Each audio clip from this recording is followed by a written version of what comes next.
کہ جب بھی تم محمد کریم کے ذکر کے لیے جمع ہو جاؤ تو تمہیں کرنا کیا ہے؟ کہتے ہیں پھر نصیر الدین نصیر شاہ صاحب کہتے ہیں کہ چھڑ جائے جس گھڑی شہ کون و مکان کی بات، چھڑ جائے جس گھڑی شہ کون و مکان کی بات، بس ارے پڑھیے درود چھوڑیے سارے جہاں کی بات، پڑھیے درود چھوڑیے سارے جہاں کی بات۔ عقیدہ مل گیا؟ کیا کرنا ہے؟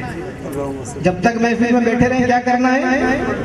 درود پاک پڑھنا ہے۔ تو محبت اور عقیدت کے ساتھ سرکار کریم کی بارگاہ میں حاضر ہو کر درود پاک کا نذرانہ پیش کر لیجئے۔ پڑھیے اللہم صلی علی سیدنا و مولانا محمد معدن الجود والکرم وعلی آلہ و اصحابہ وبارک وسلم یا سلام۔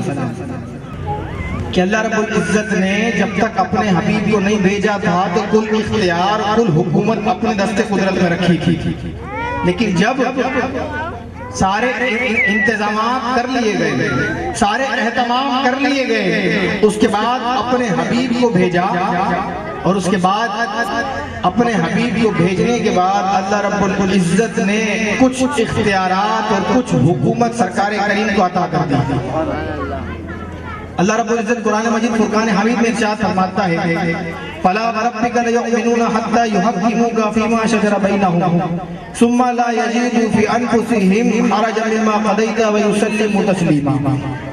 کہ محبوب تمہارے رب کی قسم وہ مسلمان نہیں ہوں گے۔ قسم کون کھا رہا ہے؟ اے محبوب تمہارے رب کی قسم وہ مسلمان نہیں ہوں گے کہ جب تک اپنے آپس کے جھگڑے کے اندر، اپنے آپس کے معاملات کے اندر آپ کو حاکم نہ مان لیں۔ سبحان اللہ نہیں آئی؟ آپس کے معاملات میں آپ کو حاکم نہ مان لیں اور آپ جس چیز کا حکم فرما دیں اس بات سے روگردانی نہ کریں، یعنی انکار کرنے والے نہ ہوں تو یہ مومن ہیں، اور اگر انکار کرتے ہیں تو ایمان سے خارج ہیں۔ شان نزول بھی سن لیتے ہیں کہ آیت مبارکہ کا شان نزول کیا ہے۔ تفسیر نور العرفان کے اندر موجود ہے حضرت زبیر رضی اللہ تعالیٰ عنہ، سب کہیں رضی اللہ تعالیٰ عنہ۔ حضرت زبیر رضی اللہ تعالیٰ عنہ کا ایک یہودی سے کسی معاملے میں جھگڑا ہو گیا، اور جھگڑا اتنا بڑھ گیا کہ وہ فیصلہ سرکار کریم کی بارگاہ میں لے جایا گیا۔ سرکار کریم کی بارگاہ میں جاتے ہیں اور عرض کرتے ہیں کہ یا رسول اللہ یہ مجھ سے اس بات پر جھگڑتا ہے کہ پہلے پانی میرے باغ میں چھوڑا جائے، حالانکہ میرا باغ اونچائی پر ہے، جب پانی آتا ہے تو پہلے میرے باغ سے ہوتا ہوا پھر اس کے باغ میں جاتا ہے۔ اب آپ فیصلہ فرمائیے کہ کیا کرنا چاہیے۔ سرکار کریم فرماتے ہیں کہ زبیر پہلے اپنے باغ میں پانی دے لیا کرو، پہلے اپنے باغ میں پانی دے لیا کرو، اس کے بعد اس کی طرف چھوڑ دیا کرو۔ جب وہ یہودی اس فیصلے کو سنتا ہے، نازیبہ الفاظ سرکار کریم کی شان میں کہنا شروع کر دیتا ہے، کہتا ہے کہ معاذ اللہ یہ آپ کے پھپھی کے بیٹے ہیں، آپ کے رشتہ دار لگتے ہیں، اس وجہ سے آپ نے ان کے حق میں فیصلہ کر دیا ہے۔ بس اللہ رب العزت کو یہ بات ناگوار گزری کہ میرے حبیب کی شان میں میرے محبوب نے فیصلہ کر دیا ہے، یہ یہودی کون ہوتا ہے گستاخی کرنے والا۔ اللہ رب العزت نے آیت مبارکہ نازل فرما دی کہ محبوب یہ ایمان والے نہیں ہو سکتے، نہیں آئی سبحان اللہ، یہ اس وقت تک ایمان والے نہیں ہو سکتے کہ جب تک آپ کے ہر فیصلے پر، ہر معاملے کے اندر آپ کی حکومت کو تسلیم نہیں کر لیتے، اور جس بات پر آپ جو فیصلہ فرما دیں اگر یہ اس کو تسلیم نہیں کرتے تو یہ ایمان والے نہیں ہو سکتے، ایمان والے نہیں ہو سکتے۔ تو الحمدللہ اہل سنت و جماعت جو ہے سرکار کریم کے ہر قول پر، ہر فعل پر عمل کرتی آئی ہے الحمدللہ۔ اور حاکمیت مصطفیٰ کی ایک اور دلیل موجود ہے۔ اللہ رب العزت قرآن مجید فرقان حمید میں پارہ نمبر 7 میں فرماتا ہے کہ یا ایھا الذین آمنوا لا تسألوا عن اشیاء ان تبد لکم تسؤکم، کہ لوگوں، اے ایمان والو، میرے محبوب کی بارگاہ میں جب آتے ہو تو ان سے اس طرح سوال نہ کیا کرو، اس طرح کے سوالات نہ پوچھا کرو اگر وہ تمہیں اس کی وضاحت کر دیں، جو سوال تم کرنے جا رہے ہو اس کی اگر تم پر یہ وضاحت کر دیں تو تمہیں وہ بات ناگوار گزرے۔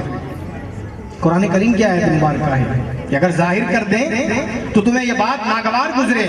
یہ آیت مبارکہ کب نازل ہوئی؟ ایک صحابی سرکار کریم کی بارگاہ میں آئے، ابھی کچھ دن گزرے تھے کہ مسلمان ہوئے تھے، سرکار کریم کی بارگاہ میں آئے اور عرض کرنے لگے یا رسول اللہ، فدا کا ابی و امی یا رسول اللہ، مجھے بتا دیجئے میرے والد گرامی کا انتقال ہو گیا ہے، ان کے ساتھ اللہ رب العزت نے کیا معاملہ فرمایا؟ سرکار کریم خاموش رہے، اس نے پھر تکرار کیا، پھر کہا فدا کا ابی و امی یا رسول اللہ، مجھے بتائیے میرے والد گرامی کے ساتھ اللہ رب العزت نے کیا معاملہ فرمایا؟ سرکار کریم پھر خاموش رہے، تیسری مرتبہ پھر سوال کر لیا، سرکار کریم کے چہرے کی رنگت تبدیل ہو گئی، کہنے لگے کہ تیرا باپ کفر پر مرا تھا، اللہ رب العزت نے اس کو جہنم کی آگ میں ڈال دیا۔ کس پہ مرا تھا؟ کفر پہ مرا تھا، اس وجہ سے اللہ رب العزت نے تیرے باپ کو جہنم کی آگ میں ڈال دیا ہے۔ خاموش رہے۔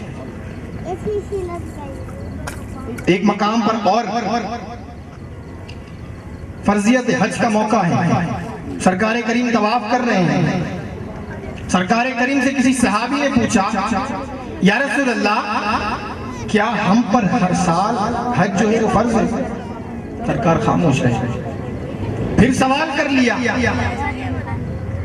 آج ہمیں بھی اگر کوئی ہمارے سامنے کوئی بات ایسی کرتا ہوا نظر آئے کہ جو ہماری عقلوں میں اور دل دماغ میں نہ اترتی ہو تو ہمیں صحابہ کرام نے سکھایا کہ کھڑے ہو کے سوال کر لینا چاہیے، کھڑے ہو کر سوال کر لینا چاہیے۔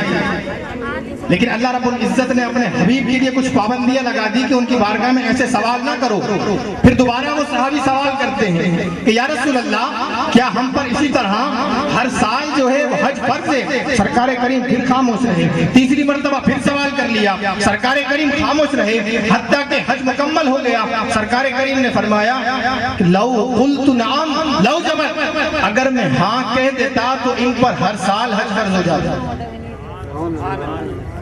اگر میں کہہ دیتا تو ہر سال ان پر حج کرنا فرض ہو جاتا۔ یہ میرے آقا کا اختیار ہے، یہ میرے آقا کا اختیار ہے۔ میں آپ سے ایک سوال کرتا ہوں، کچھ لوگ حدیثوں کا انکار کرتے ہیں، حدیث ضعیف ہے، یہ صحیح نہیں ہے، قرآن کا بھی کر کے دکھاؤ۔ کیوں؟ مصطفیٰ کے لبوں سے جو الفاظ نکلے، سرکار نے کہہ دیا قرآن ہے تو ہم نے مان لیا، ایسا ہی ہے؟ کسی اور نے بتایا؟ سرکار نے کہا قرآن ہے تو ہم نے مان لیا، سرکار نے کوئی بات وضاحت فرمائی، سرکار نے کہا یہ حدیث ہے تو ہم نے مان لیا۔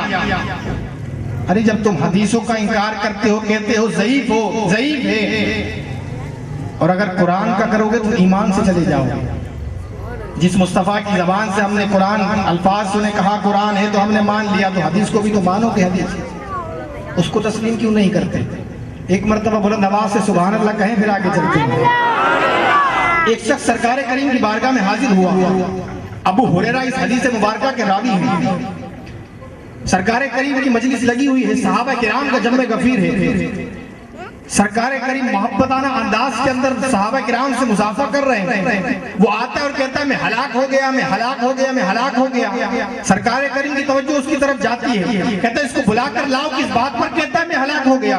سرکار کریم کی بارگاہ میں آتا ہے، کہتا ہے یا رسول اللہ میں روزے کی حالت میں تھا، میں اپنی زوجہ سے جمع کر چکا ہوں، میرے لیے کیا حکم ہے؟ میں اس وجہ سے کہتا ہوں کہ میں ہلاک ہو گیا۔ سرکار کریم نے بلایا اور کہا کہ ایک کام کر، 60 مسکینوں کو کھانا کھلا، 60 مسکینوں کو کھانا کھلا۔ تو وہ کہتا ہے یا رسول اللہ میرے پاس اتنی طاقت نہیں ہے کہ 60 مسکینوں کو کھانا کھلا سکوں۔ سرکار نے فرمایا پھر ایسا کر کے 60 دن کے پیدر پہ روزے رکھ۔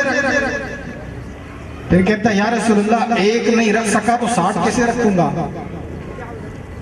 سرکار کریم کہتے ہیں ٹھہر جا، کچھ دیر کے لیے بیٹھا دیا۔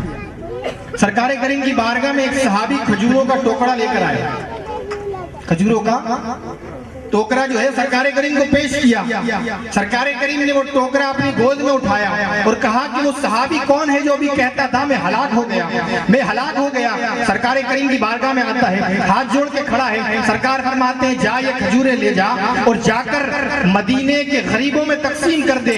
ایک بات میں چیلنج سے کہتا ہوں, آج بڑے سے بڑا مفتی ہو, شیخ الحدیث ہو, مفسر پاکستان ہو, مفتی اعظم پاکستان ہو, ان تین احکامات کے علاوہ کوئی فتویٰ نہیں دے سکتا تیسرا. سرکار کریم نے کہا یہ ٹوکرا لے جا, جا کر مدینے کے غریبوں میں تقسیم کر دے. کہتا ہے یا رسول اللہ مدینے میں سب سے زیادہ غریب تو میں ہوں. سرکار فرماتے ہیں پھر جا اور جا کر اپنے خود کھا اور اپنے گھر والوں کو کھلا, تیرا کفارہ ادا ہو جائے گا.